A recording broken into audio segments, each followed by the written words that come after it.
Sabay-sabay natin alamin ang mga kaganapan na nangyayari sa ating bansa.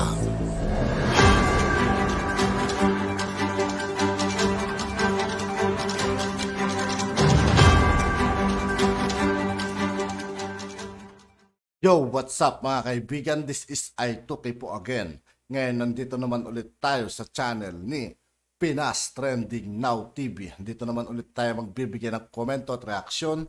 Kaya samahan nyo ako guys. Let's go!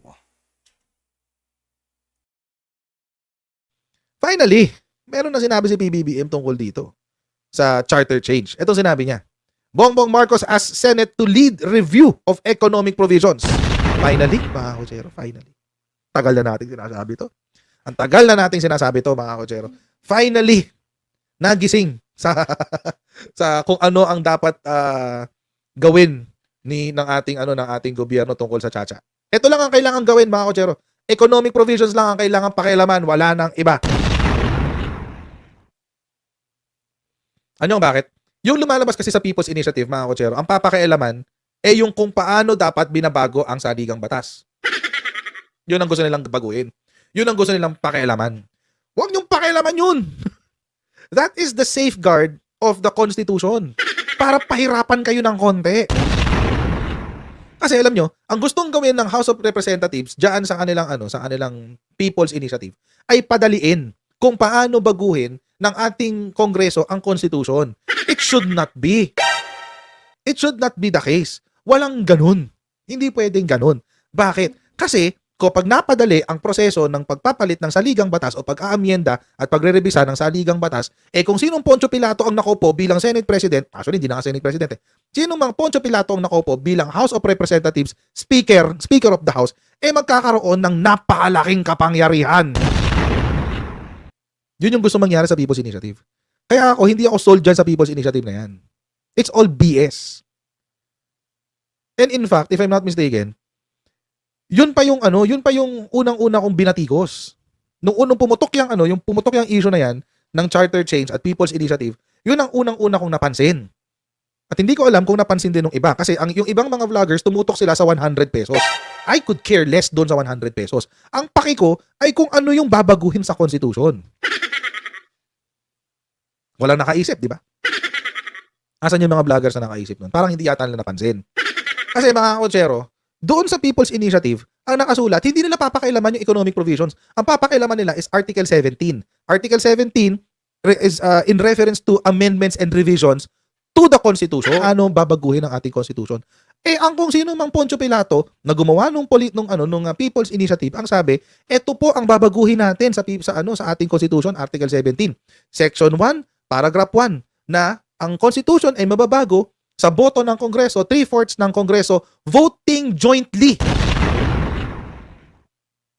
Anak ng tipaklong, binawasan nyo ba yung ating House of Representatives from 300 to 12 at to 24? Hindi naman. Hindi naman binawasan ang House of Representatives from 300 to 24. Pararamihin nyo ba ang Kongreso from 24 to 300 plus? One senator for every legislative district? Hindi naman ganun. Kasi kung ganun na sistema, okay lang, pantay. Hindi matatabunan yung Senate. Okay lang. Kung ganun, pero kung ang sistema, ang gusto nilang gawin, voting jointly, matatabunan ng House of Representatives yung boto ng Senado.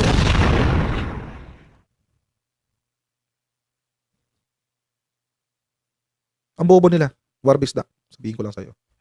Ang bobo niyan. Anong gusto nyo i-water down yung Constitution natin? Paano kapag ganito? Sabihin natin ganito. Assuming, nagkatotoo. Sabihin natin na itong si House of Representatives, 300 people. Ang sinabi niya, ganito na lang. Let's say na-aprobahan na yung revision sa Article 17 through People's Initiative, which is illegal by the way. It's not even possible. Sabi niya, ganito na lang, tanggalin na natin ang executive. Tanggalin na natin ang executive. Oo. Ganito. Sabihin natin sa Senate, ako si House of Representatives, ako si House Speaker. Senate, magbobotohan kami sa sa lower house. Ito yung resolution namin. Ito yung resolution namin. Magbobotohan kami, patanggalin ng executive department. Sabi ni Senate, ay, hindi pwede yan. Hindi pwede tanggalin ng executive. Eh, nakasulat sa bagong constitution. Voting jointly upon the call of the Senate President or the House of Representatives. Or the Speaker of the House. Eh, di wala magagawa si Senate. Ang masusunod, si House Speaker.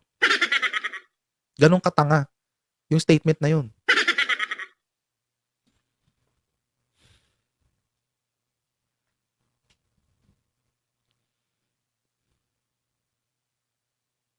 Oh, paano? O paano pag naisip let's say si Senate President.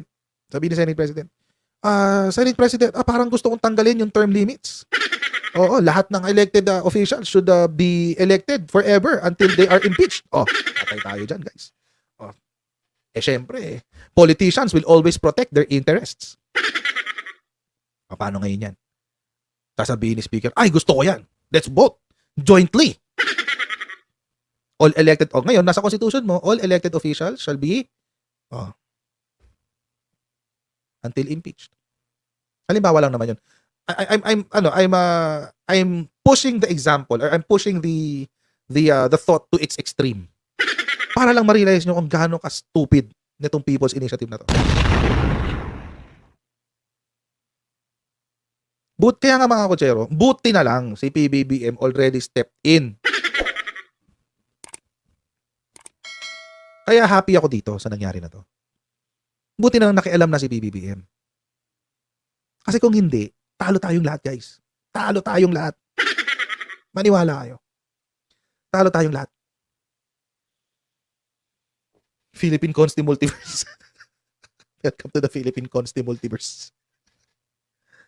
Diyos ko. Kaya yung People's Initiative na yan, that's BS. Kalimutan nyo na yon. Yung mga binayaran, sana inintindi nyo muna bago kayo nagpabayad, di ba? Yeah, that's stupid. That's really stupid. Yung kung maiko-connect yan kay Speaker of the House, Martin Romualdez, ang stupid ng ginawa niya. Promise. Martin Initiative yan.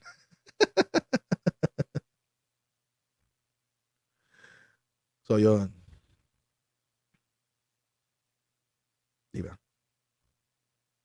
So, ako, I'm happy na at least the PBBM already stepped in. Panood natin yung balita dito, guys. Ito yung balita kanina sa UNTV. Wait lang. Yan.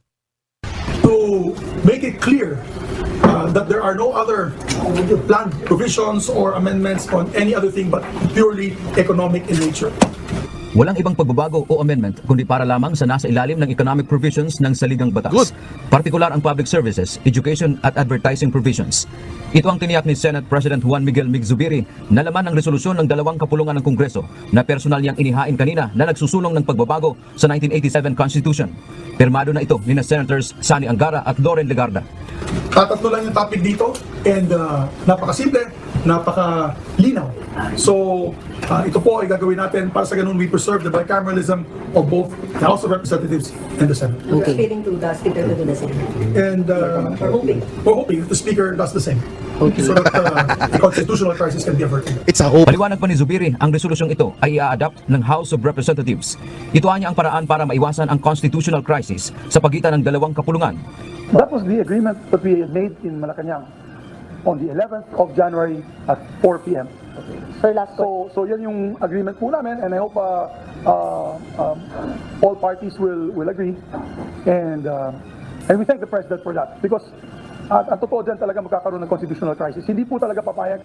Inihayag din ni Zubiri noong January 11, nag-usap sila ni Pangulong Ferdinand Marcos Jr. at ipinaabot niya ang posisyon ng Senado na malabo ang isinusulong na People's Initiative para amyendahan ang konstitusyon dahil mababaliwala nito ang kapangyarihan ng Senado. Kasama rin sa pulong si House Speaker Martin Romualdez at Congressman Sandro Marcos. Mismong ang Pangulo na anya ang nag-utos na ang Senado ang manguna sa pag-amyenda sa konstitusyon. Kaya naman prioridad na ngayon sa Senado ang charter change. And Buti sabi naman. niya sa akin at kay Speaker, sabi niya, why doesn't the Senate take the lead in the discussions of the economic provisions and then you approve your version which the House can adopt? So that was the position of the President. Para hindi na tayo maglalagay pa kung ano-ano pang mga amendments na sa tingin natin ay Correct. magagalit ang taong bayan. Sang-ayon din anya ang Pangulo na dahilan ng pagkakahati-hati ang People's Initiative. Isang subcommittee ang bubuuin ng Senado na tatalakay sa mga nasabing amendment na inaasahang pangungunahan ni Senator Juan Edgardo Sani Angara. Kakausapin din ni Senate President Zubiri si Senator Robin Hood Padilla bilang chairman ng Senate Committee on Constitutional Amendments. At kung papayag si Padilla, isang committee of the whole na ang bubuuin para lahat ng senador kasama na sa deliberasyon. Tiwala si Zubiri na makakuha ito ng mayorya ng suporta ng Senado o 18 boto mula sa mga senador para maaprubahan ang panukalang amendment. Sa pahayag naman ni House Speaker Martin Romualdez, sinabi nitong suportado niya ang inisyatibo ng Senado sa Well, let's paghahain do that. ng resolusyon para sa dalawang kapulungan ng Kongreso. Ito ay tiyak na hakbang para amyendahan ang saligang batas, partikular na mapagaan ang economic provisions nito na sa kasalukuyan ay nagbabawal sa direktang pamumuhunan ng mga dayuhan sa bansa. That's, well, yung sinabi ni Martin still remains to be seen. Still remains to be seen. But let's see. Let's see.